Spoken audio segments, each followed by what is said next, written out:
Last week ended on a positive note once again. The US stock indices approached new all-time highs thanks to upbeat NFP data.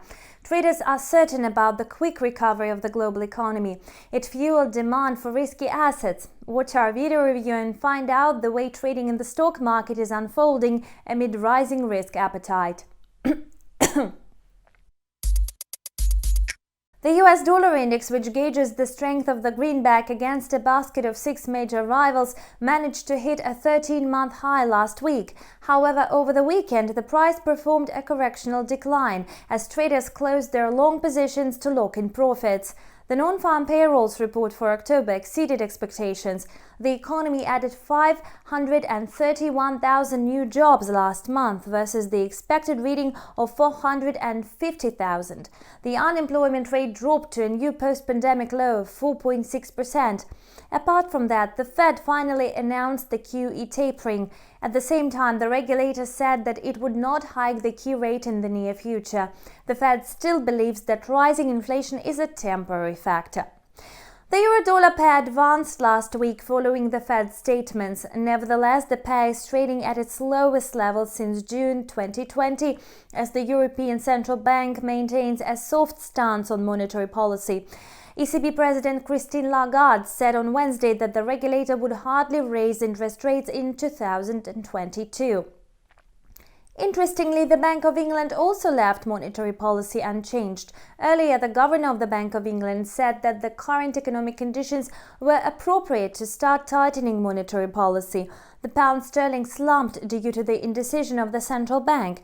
The pound-dollar pair ended last week with a drop of 1.38%. The Bitcoin growth is now limited because of controversial news from the US.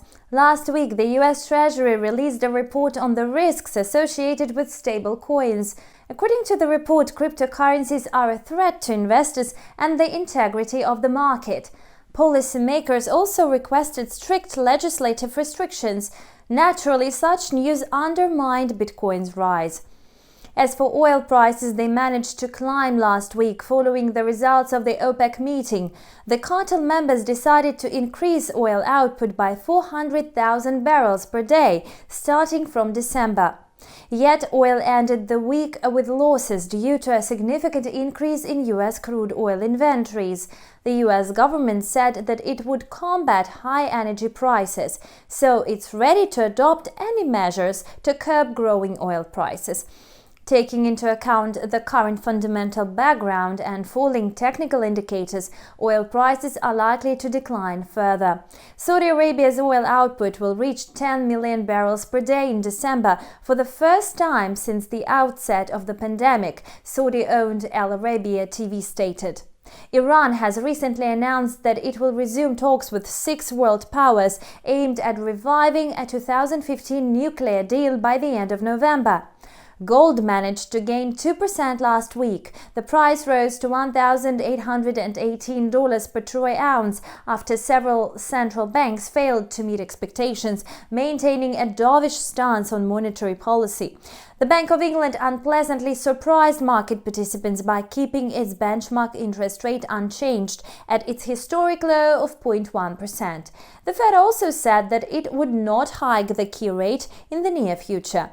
You've watched combined review of currency and commodity markets on Insta TV with me, Anna Kasatkina. See you back soon.